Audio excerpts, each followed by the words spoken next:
¿Sabías que el infierno no fue creado para el ser humano? La escena se abre en la ausencia. No es oscuridad, que es meramente la falta de luz, es un vacío que presiona los ojos, una negrura con sustancia. El silencio es tan absoluto que se convierte en un zumbido dentro del alma, el eco de una presencia perdida para siempre. El aire no se mueve, estancado con el peso de una eternidad de arrepentimiento sin posibilidad de retorno. Un ambiente tan denso que se siente como un sudario húmedo sobre la piel. De repente, una percepción emerge en la nada. Un calor que no calienta, un fuego que no ilumina. Es una llama negra, una energía que no consume materia, sino esperanza, memoria e identidad. Este es el símbolo central de nuestro viaje, el fuego eterno. No la caricatura de llamas y tridentes, sino un horno de consecuencias, un estado de separación total diseñado con una precisión aterradora. Su mera existencia ha atormentado la teología durante milenios, planteando la pregunta más inquietante de todas. Si Dios es amor, ¿cómo pudo concebir esta interminable agonía? La respuesta, oculta a plena vista en las Escrituras, revela que el propósito original de este lugar no era para Adán ni su descendencia. Si este exilio de fuego no fue diseñado para nosotros, ¿para quién fue? Y, más importante aún, ¿qué significa que un ser humano pueda terminar allí? Nos transportamos a las laderas del Monte de los Olivos, al final del ministerio terrenal de Cristo. El aire, denso con el aroma de la tierra y la promesa inminente de la Pascua, vibra con una tensión palpable. Jesús, a pocos días de la cruz, no ofrece parábolas amables sobre semillas o perlas. Su discurso final, registrado en el Evangelio de Mateo, es una tormenta de advertencias y revelaciones.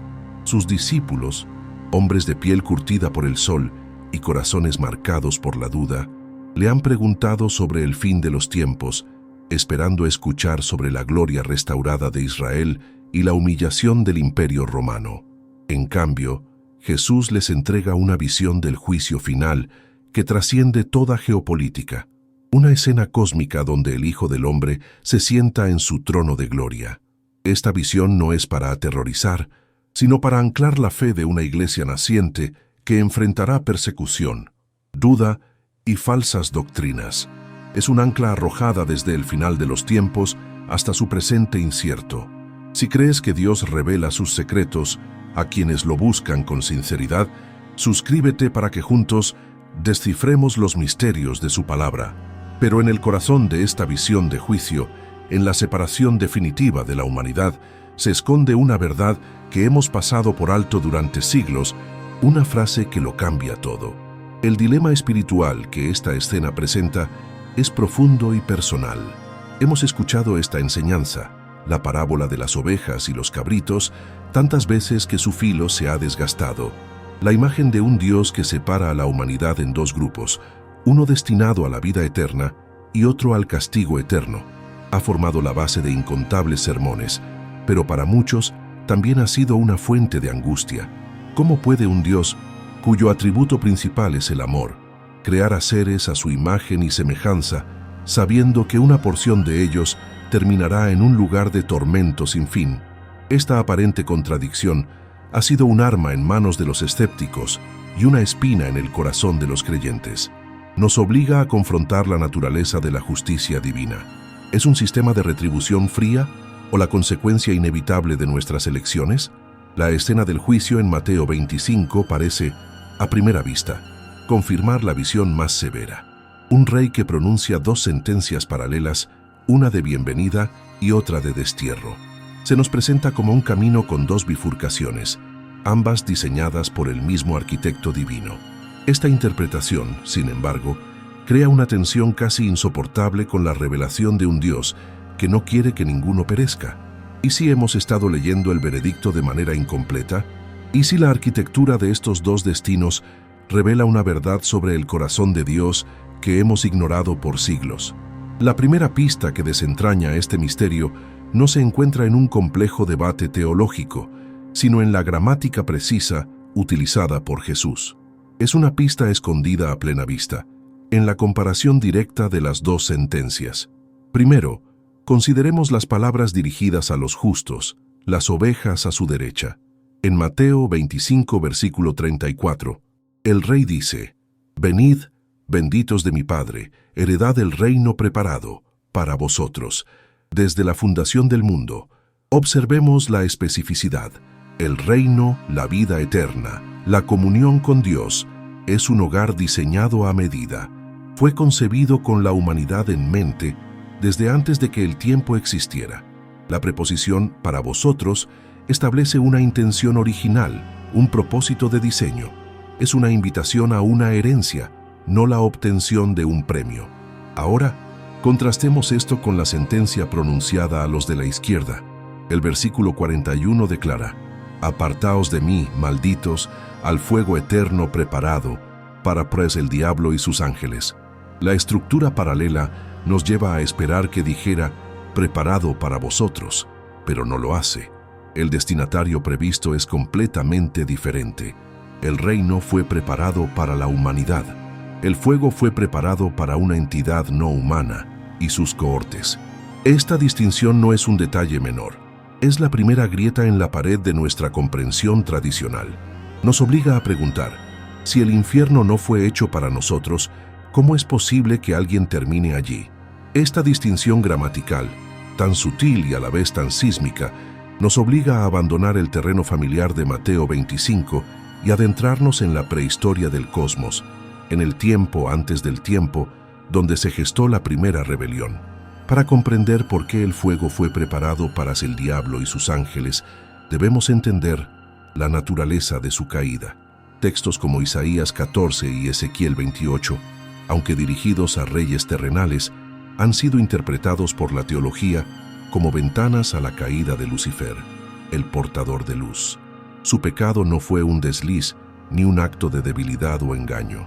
Fue una insurrección nacida del orgullo más puro, un intento deliberado de usurpar el trono mismo de Dios.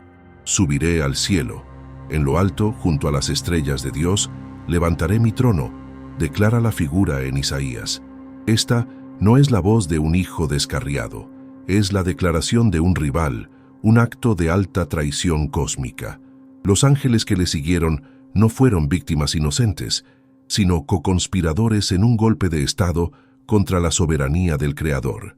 Su rebelión no fue un error humano, sino una elección ontológica, una renuncia consciente y definitiva a su propósito original para buscar su propia gloria. Este origen define la naturaleza de su destino. Para desentrañar el simbolismo del fuego eterno, debemos purgar de nuestra imaginación las imágenes medievales de llamas físicas. En el lenguaje bíblico, el fuego es un símbolo polifacético y poderoso. Es, en primer lugar, un agente de purificación y refinamiento. El profeta Malaquías describe la venida del Señor como la de un fuego purificador que limpiará a los hijos de Leví. Es también el símbolo de la presencia misma de Dios. Se manifestó a Moisés en una zarza ardiente que no se consumía. Guió a Israel como una columna de fuego por la noche y descendió sobre el altar de Elías como una prueba irrefutable de su poder. El apóstol Pablo nos recuerda que la obra de cada creyente será probada por el fuego en el día del juicio para revelar su verdadera calidad. En su esencia más pura, el fuego en las Escrituras representa la santidad incandescente y la verdad absoluta de Dios, una energía que consume todo lo que es falso e impuro. Por lo tanto, el fuego eterno debe entenderse en este contexto. No es simplemente un castigo, sino la consecuencia lógica de la exposición a la santidad de Dios sin la protección de la gracia. Es un fuego que consume eternamente porque se enfrenta a una impureza que eternamente se niega a ser purificada. Ahora podemos conectar los dos conceptos, la rebelión angélica y el destino ígneo. ¿Por qué el fuego es la prisión preparada específicamente para estos seres? Porque su crimen fue un asalto directo a la naturaleza misma de Dios, que es, como declara el libro de Hebreos, fuego consumidor. Al intentar usurpar el trono de Dios, Satanás y sus ángeles intentaron tomar el control de la fuente misma de este fuego cósmico. Su castigo, por tanto, no es arbitrario. Es una justicia poética y aterradora. Están eternamente confinados en una versión pervertida del mismo elemento que codiciaban. El fuego que buscaron como fuente de poder se convierte en su prisión. Es un exilio en un estado de combustión espiritual perpetua, un horno de consecuencias donde su propio orgullo y rebelión actúan como combustible inagotable. No es un lugar que Dios creó por sadismo, sino una celda de contención necesaria, una singularidad espiritual diseñada para aislar una forma de mal que, de no ser contenida, consumiría la creación. Es el resultado inevitable y autoimpuesto de intentar robar el sol y acabar quemándose para siempre en su propia ambición. Este origen contrasta radicalmente con la caída de la humanidad. El pecado de Adán y Eva en el Edén, aunque de consecuencias catastróficas, fue de una naturaleza fundamentalmente diferente. No fue un intento de derrocar a Dios, sino un acto de desobediencia nacido del engaño y el deseo de ser como Dios, de conocer el bien y el mal por sí mismos. Fueron engañados por la serpiente, una víctima de la insurrección original. Su rebelión fue la de un hijo que desobedece, no la de un general que se amotina. Esta distinción es crucial para entender el corazón de Dios. Mientras que para la rebelión angélica, absoluta y sin atenuantes, la única respuesta justa era la contención. Para la caída humana, marcada por la fragilidad y el engaño, Dios ya tenía preparado un plan de redención. El mismo capítulo del Génesis que narra la caída contiene la primera promesa de un redentor, el protoevangelio. Para la humanidad, Dios preparó una respuesta de gracia. Para el diablo y sus ángeles, una respuesta de justicia. Esta dualidad no revela a un Dios con doble moral, sino a un juez perfecto que discierne la naturaleza del crimen y el corazón del criminal. El destino de la humanidad nunca estuvo ligado al de los ángeles caídos. Llegamos así a nuestra primera revelación parcial, una verdad que reconfigura el mapa de la eternidad. La justicia de Dios no es un sistema monolítico, una ley ciega que se aplica a todos por igual. Es una justicia relacional, que entiende el origen, la intención y la naturaleza de cada ser. El fuego eterno fue diseñado como una respuesta específica a un crimen específico, la traición cósmica de seres que conocían la gloria de Dios de primera mano y aún así eligieron la guerra. La humanidad, en cambio, fue creada para la comunión y para ella se diseñó un destino de herencia, el reino. Por lo tanto, el juicio final descrito por Jesús no presenta dos opciones de menú preparadas para la humanidad. Presenta un hogar diseñado para nosotros y una prisión diseñada para otro. Esto significa que ningún ser humano fue jamás el destinatario original del infierno. Somos, por diseño, ciudadanos del reino. El infierno es, para nosotros, un país extranjero, una dimensión para la que no tenemos pasaporte ni visa. Entrar en él no es cumplir un destino, sino desertar de nuestra verdadera patria y convertirnos en refugiados en la tierra del enemigo. Este acto de preparar un reino para vosotros desde antes de la fundación del mundo es la declaración de amor preventivo más grande del universo. Revela que el plan A de Dios para cada ser humano siempre ha sido la vida, la comunión y la gloria. El infierno no es el plan B, es la consecuencia de rechazar el plan A con tal vehemencia que uno se alía con el único ser para quien se preparó esa consecuencia. La arquitectura divina muestra el corazón de un padre que construye una mansión para sus hijos, no el de un verdugo que prepara una celda junto a la cuna. Su primer impulso hacia la humanidad no es el juicio, sino la invitación. No es la ira, sino la herencia. Es un gesto de provisión infinita que precede a cualquier acción, mérito o fracaso nuestro. ¿Ves en esta arquitectura divina el corazón de un padre y no el de un juez implacable? Déjanos saber en los comentarios cómo esta revelación impacta tu caminar con Cristo. Esta verdad nos obliga a mirar más allá del miedo al castigo y a contemplar la maravilla de un destino preparado. El análisis espiritual de este gesto nos lleva a la pregunta más importante: ¿cómo puede alguien rechazar semejante herencia? Si el infierno no fue hecho para nosotros, entonces la única forma de terminar allí es por elección propia. Pero no se trata de una elección simple, como marcar una casilla en un formulario. Es un proceso de alineación espiritual. Es el resultado de una vida entera de pequeñas y grandes decisiones que reconfiguran el alma, haciéndola cada vez más compatible con la oscuridad e incompatible con la luz. Es elegir la ciudadanía del reino equivocado. Cada acto de egoísmo, cada momento de indiferencia ante el sufrimiento ajeno, cada vez que elegimos el orgullo sobre la humildad, es como aprender una nueva palabra en el idioma del adversario. Con el tiempo, uno puede volverse tan fluido en ese idioma de rebelión que el lenguaje del cielo, el amor abnegado, se vuelve incomprensible. Ir al infierno, entonces, no es ser enviado por un Dios airado. Es llegar al final de la vida y descubrir que, a través de nuestras elecciones, nos hemos convertido en un ciudadano tan leal del reino de las tinieblas que el reino de la luz nos resulta un lugar extraño y hostil. Es elegir el exilio.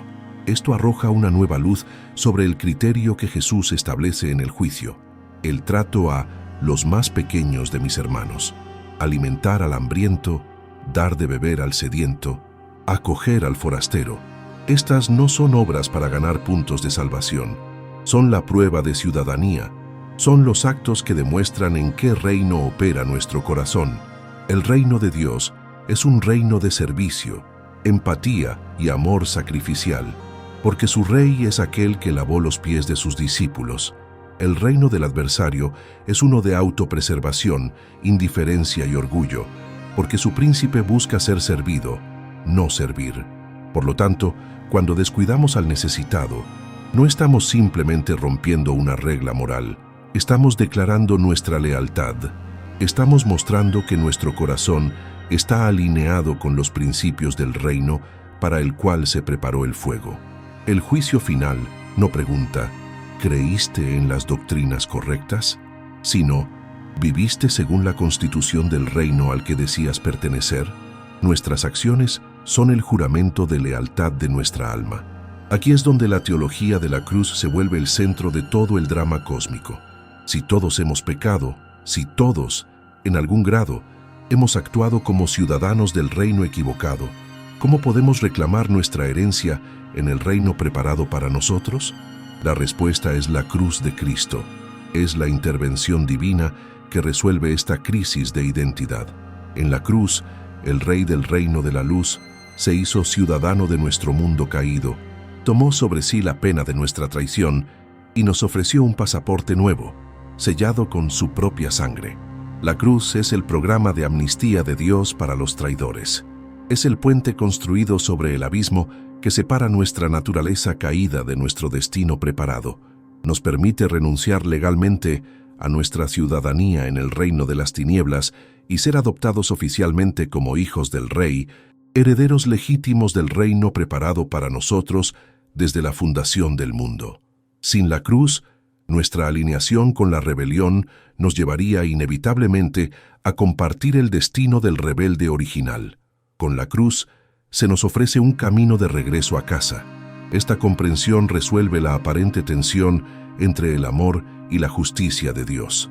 Dios no sacrifica su justicia para mostrar amor. El fuego eterno, la prisión para el diablo y sus ángeles, permanece. La justicia exige que la rebelión absoluta sea contenida. Sin embargo, Dios tampoco sacrifica su amor para mantener la justicia. Proveyó un camino, a un coste infinito para sí mismo, para que la humanidad, la creación que ama, no tuviera que terminar en esa prisión. El reino preparado para nosotros es la prueba de su amor original. La cruz es la prueba de su amor redentor, y el fuego preparado para el diablo es la prueba de su santidad inquebrantable. No es un Dios que elige entre ser amoroso o ser justo. Es un Dios cuyo amor es tan justo que proveyó una salida y cuya justicia es tan amorosa que advierte claramente sobre el peligro de ignorarla. Ambos destinos revelan facetas diferentes del mismo carácter perfecto e inmutable. El concepto final que debemos entender es el de la incompatibilidad espiritual. El cielo no es un premio que se otorga a los buenos, es un entorno, un ecosistema definido por la presencia pura y sin filtros de Dios. Es un reino donde el amor, la humildad, la gracia y el servicio son el aire que se respira. Un alma que ha pasado toda su existencia cultivando el orgullo, el egoísmo, el odio y la indiferencia simplemente no podría sobrevivir en ese ambiente. Sería una agonía, una asfixia espiritual. La luz del cielo sería cegadora, su amor sería abrasador. En este sentido, el fuego eterno es el único lugar en el universo donde un alma que ha rechazado por completo a Dios puede existir. Es el espacio seguro para aquellos que son alérgicos a la santidad. Por tanto, la elección final no es entre recompensa y castigo, sino entre dos realidades con las que hemos elegido hacernos compatibles a lo largo de nuestra vida. Es la elección entre el hogar para el que fuimos creados o el único lugar alternativo que puede albergar un alma que ha rechazado ese hogar. Así, volvemos al Monte de los Olivos, a la mirada de Jesús sobre sus discípulos y sobre la historia. Su advertencia final no es la amenaza de un déspota, sino el ruego apasionado de un padre. Lo que les está diciendo, y lo que nos dice a nosotros hoy, es esto: he movido el cielo y la tierra, he diseñado la eternidad, y he preparado un plan desde antes de que el tiempo existiera, para que podáis vivir conmigo en un reino de gozo. He construido un hogar para vosotros. Por favor, no os perdáis en el camino y acabéis como ocupantes ilegales en la prisión que tuve que construir para mi enemigo. El peso de Mateo 25 no es el miedo a un Dios que nos envía al infierno. Es la trágica posibilidad de que nosotros, teniendo una herencia de reyes esperándonos, elijamos vivir y morir como huérfanos y acabemos compartiendo el exilio de aquel que nos convenció de que no teníamos padre. Esta revelación nos prepara para entender la naturaleza de la decisión final que cada alma debe tomar. Hemos desentrañado las pistas una por una. Los tronos que rodean al trono, un privilegio negado a los ángeles, las coronas de victoria sobre sus sienes, insignias de una batalla peleada y ganada, las vestiduras blancas, símbolo de una pureza no inherente, sino otorgada. Hemos sido testigos de su humildad, un gesto que despoja de todo orgullo al poder, arrojando sus coronas ante la fuente de toda gloria. Y ahora, el cosmos entero contiene la respiración. En la mano derecha del que se sienta en el trono reposa un rollo, sellado con 7 sellos, conteniendo los decretos del destino, el guión final de la historia. Un ángel poderoso proclama con una voz que hace temblar las estrellas: ¿quién es digno de abrir el libro y desatar sus sellos? El silencio que sigue es una condena. Nadie en el cielo, ni en la tierra, ni debajo de la tierra puede abrirlo. La creación entera se enfrenta a un vacío de liderazgo, a una historia sin redentor, a un propósito sin culminación. Juan, el anciano apóstol, el último testigo ocular de Cristo, se quiebra, llora amargamente, no por él, sino por un universo huérfano de un Salvador. Su llanto es el eco de toda la humanidad anhelando una respuesta. La tensión es absoluta. El escenario está preparado para la revelación que no solo resolverá la crisis del libro sellado, sino que desvelará, de una vez por todas, la identidad de los 24 misteriosos ancianos. En el instante en que el Cordero, que parece haber sido inmolado, avanza y toma el libro de la mano derecha del que está sentado en el trono, el universo cambia para siempre. En ese preciso momento, los 4 seres vivientes y los 24 ancianos se postran delante de él. No es un acto de sumisión temerosa, sino de adoración extática. En sus manos sostienen instrumentos que conectan el cielo con la tierra. Cada uno tiene un arpa, el sonido de la alabanza celestial, y copas de oro llenas de incienso, que son, nos dice el texto, las oraciones de los santos. Y entonces entonan un cántico nuevo, un himno que el cielo anhelaba escuchar. Con una voz clara y un poder que resuena en toda la creación, sus palabras revelan la verdad definitiva. Digno eres de tomar el libro y de abrir sus sellos, porque tú fuiste inmolado, y con tu sangre nos has redimido para Dios, de todo linaje y lengua y pueblo y nación. Y nos has hecho para nuestro Dios reyes y sacerdotes, y reinaremos sobre la tierra. La palabra clave, nos, estalla como un trueno de revelación. No cantan, ellos fueron redimidos. No son observadores celestiales, cantan en primera persona. cantan su propia historia. Si el Espíritu Santo acaba de confirmar en tu corazón que tú eres parte de esos ancianos, dale like por la sangre del Cordero que te redimió. Esta es la confesión definitiva, la prueba irrefutable. Los ancianos son la humanidad redimida, la Iglesia glorificada. Son, en esencia, nosotros. La reacción a esta revelación redefine por completo el significado del cielo. El canto de los ancianos provoca una reacción en cadena de adoración que envuelve a todo el cosmos, una sinfonía de gratitud que se expande en círculos concéntricos desde el trono. Pero para nosotros, el impacto es íntimo y transformador. La sala del trono celestial no es un espacio exclusivo para deidades y seres angélicos. Es nuestro hogar de destino, nuestra herencia prometida. La promesa que Jesús hizo a la iglesia de la Odisea en Apocalipsis 3:21, al que venciere, le daré que se siente conmigo en mi trono, así como yo he vencido y me he sentado con mi Padre en su trono, deja de ser una metáfora poética y se convierte en una realidad tangible y visualizada. Los 24 tronos son la prueba arquitectónica de esa promesa. Nuestro destino final no es simplemente ser siervos en la presencia de Dios, sino reinar junto a Él, ser coherederos de su reino. La posición sentada de los ancianos, que tanto nos intrigaba, no es un signo de arrogancia, sino la postura legítima de la autoridad restaurada. Es el cumplimiento del mandato original dado a la humanidad en el Génesis de gobernar la creación, un propósito perdido en la caída pero recuperado y exaltado a través de la sangre del Cordero. El misterio está resuelto. Los seres sentados en tronos son humanos porque el plan maestro de Dios nunca fue solo perdonarnos, sino elevarnos a una posición de honor y gobierno a su lado. Pero, ¿por qué el número 24? La elección de este número no es arbitraria. Es una ecuación divina cargada de significado teológico. Es el símbolo perfecto de la unidad y la plenitud del pueblo de Dios a lo largo de toda la historia de la salvación. En el antiguo pacto, la nación de Israel, el pueblo terrenal de Dios, estaba estructurada en torno a las 12 tribus descendientes de los hijos de Jacob. Representan el fundamento sobre el cual Dios comenzó a construir su plan redentor en la tierra. En el nuevo pacto, la Iglesia, el cuerpo de Cristo, se edifica sobre el fundamento de los 12 apóstoles, los testigos elegidos de su vida, muerte y resurrección. El número 24 es la suma de estos dos fundamentos. 12 tribus más 12 apóstoles. Es la representación simbólica de la totalidad de los redimidos, la unión perfecta del Israel fiel y la Iglesia de todas las naciones.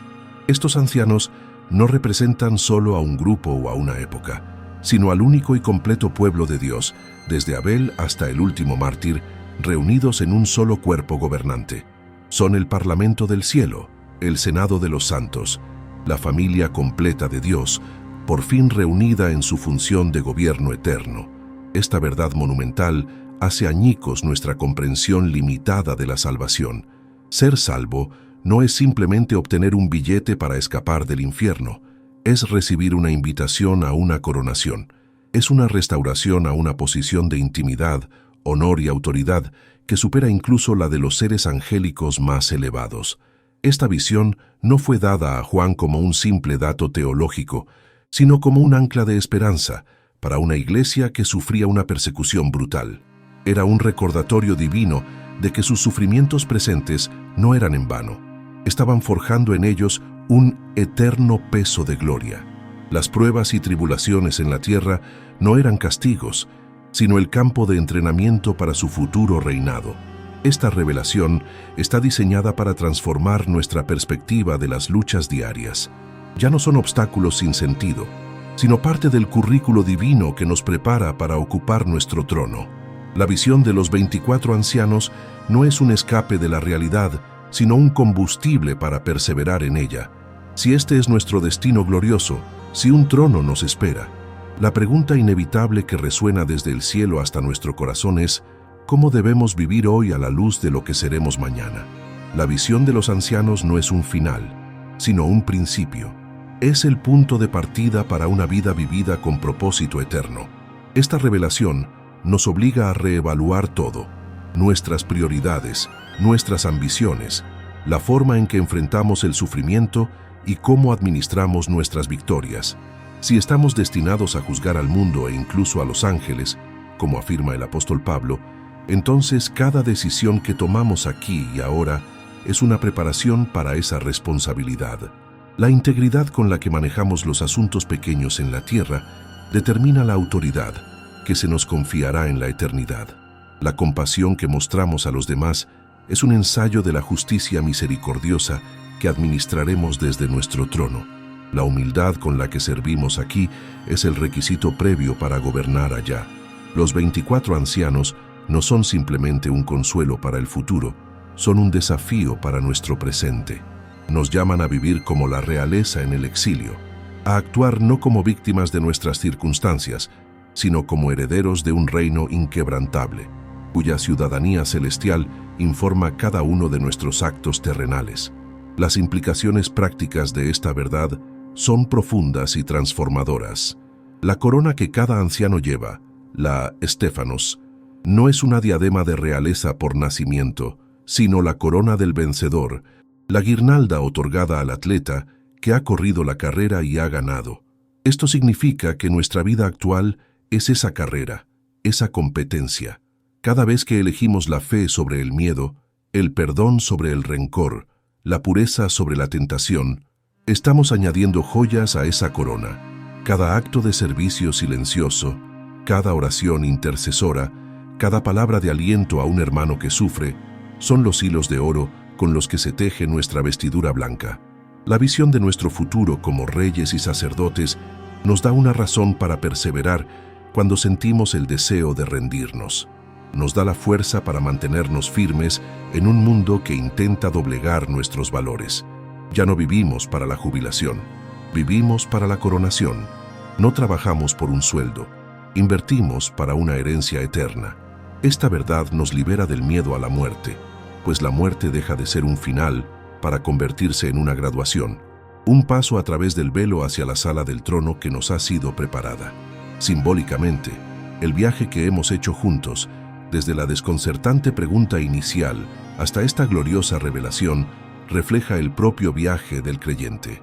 Comenzamos en la confusión, como Juan en Patmos, viendo piezas de un rompecabezas celestial sin entender cómo encajan.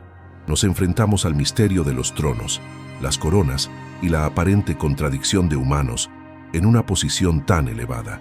Pero a medida que hemos profundizado en la palabra, permitiendo que la Escritura interprete a la Escritura, las capas de misterio se han ido desvelando. El gesto de humildad de los ancianos nos enseñó sobre la verdadera naturaleza del poder en el reino de Dios, y su canto de redención nos reveló no solo su identidad, sino la nuestra. Hemos pasado de ser meros espectadores de una visión celestial a reconocernos como los protagonistas de esa misma visión. La distancia entre el cielo y la tierra se ha acortado, y la sala del trono se ha convertido no en un lugar lejano e inaccesible, sino en el destino final de nuestro peregrinaje, el hogar que nos espera. Pero, ¿qué significa esto para ti hoy, en medio de tus luchas, tus dudas y tus anhelos? Los 24 ancianos no son figuras distantes en un libro antiguo, son un espejo de tu futuro yo glorificado, la persona que eres hoy, luchando con la debilidad, enfrentando la tentación, a veces cansado y a punto de rendirte, está intrínsecamente conectada con la persona que serás mañana, sentada en un trono, llevando una corona de justicia y con una voz que se une al coro celestial en el Consejo de Gobierno del Universo. Cada decisión que tomas por fe hoy está esculpiendo esa corona. Cada oración susurrada en la soledad de tu habitación se está convirtiendo en el incienso que llena las copas de oro.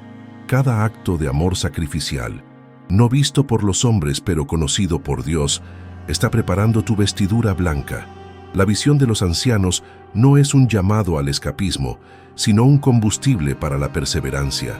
No vivimos simplemente para sobrevivir en esta tierra, vivimos para prepararnos para reinar en la próxima. Tu identidad presente está siendo moldeada por tu destino futuro. Imagina por un momento la escena, la sala del trono. En un futuro que parece distante, pero que está a solo un paso de fe. El círculo de los 24 se amplía, un nuevo trono resplandece, y una voz que lo es todo te dice: bien hecho, siervo bueno y fiel, bienvenido a casa, tu trono espera. La pregunta es: ¿estás dispuesto a vivir hoy como el heredero del reino que serás mañana? Si tu respuesta es sí, suscríbete para que juntos preparemos nuestros corazones y comparte este mensaje para que más almas descubran su verdadera y real identidad. El círculo no estará completo sin ti. Que la paz de Cristo, que sobrepasa todo entendimiento, guarde tu corazón. Nos vemos en el próximo misterio. La revelación de Mateo 25, por tanto, no es un pie de página teológico, es la llave maestra que abre nuestra comprensión del corazón de Dios. Al sintetizar lo que hemos descubierto, la imagen que emerge es la de un arquitecto divino con dos proyectos radicalmente diferentes. Por un lado, un reino, una herencia de gloria codiseñada con la humanidad en mente desde antes de que la primera estrella ardiera en el cosmos. Es un hogar hecho a medida, preparado para vosotros, una declaración de intención, amor y destino. Por otro lado, un fuego, una celda de contención de justicia absoluta, preparada no para la humanidad, sino para el diablo y sus ángeles, una respuesta necesaria y específica a una traición cósmica de una naturaleza completamente distinta a la nuestra. Dios no es un constructor que diseña una casa familiar con una cámara de tortura en el sótano por si acaso. Es un padre que construye un palacio para sus hijos y, con el corazón roto, se ve obligado a construir también una prisión de máxima seguridad para un enemigo mortal que busca destruir a su familia. La tragedia suprema del juicio final, entonces, no es que Dios envíe a sus hijos a una prisión que no les pertenece. Es que algunos hijos, a pesar de las advertencias, elijan voluntariamente desertar de su palacio y se conviertan en intrusos trágicos en la celda del enemigo. Las implicaciones de esta verdad descienden desde el cosmos hasta el asfalto de nuestra vida diaria, transformando la forma en que entendemos nuestras elecciones. Si el infierno es una cuestión de alineación y ciudadanía, más que de una sentencia arbitraria, entonces cada día estamos emitiendo un voto con nuestras acciones sobre a qué reino pertenecemos. El criterio de juicio que Jesús establece: alimentar al hambriento, vestir al desnudo, visitar al prisionero, deja de ser una lista de buenas obras para ganar el cielo. Se convierte en la prueba de fuego de nuestra identidad. No se trata de ganar puntos para calificar para el reino. Se trata de demostrar que ya vivimos como ciudadanos de ese reino. Cada acto de amor, compasión y sacrificio es una declaración de lealtad al Rey que se define por el amor. Por el contrario, cada acto de indiferencia, egoísmo y orgullo es un paso hacia la alineación con los principios del reino adversario. Esto nos lleva al concepto de la incompatibilidad espiritual. Un alma que ha pasado toda su existencia cultivando el egoísmo es fundamentalmente incompatible con un cielo que opera con el amor abnegado como moneda. El fuego eterno se convierte, en esta luz, en el único entorno en el universo que puede albergar a un ser que se ha vuelto alérgico a la santidad, un exilio autoimpuesto que es la culminación de una vida de rechazo a su verdadero hogar. Simbólicamente, el viaje que hemos hecho juntos a través de este misterio refleja el propio viaje de la revelación. Comenzamos en la negrura opresiva de un concepto temido, un fuego eterno que parecía una mancha en el carácter de un Dios de amor. Viajamos a la luz terrenal del Monte de los Olivos, escuchando una enseñanza familiar con oídos nuevos. Nos detuvimos para examinar una palabra, una preposición casi invisible que contenía un universo de significado. Y desde esa pequeña puerta gramatical emergimos a una comprensión cósmica que reordena el cielo y la tierra. El fuego, nuestro símbolo central, ha sido transformado. Ya no es una amenaza indiscriminada para la humanidad, sino la consecuencia justa y específica de una rebelión no humana.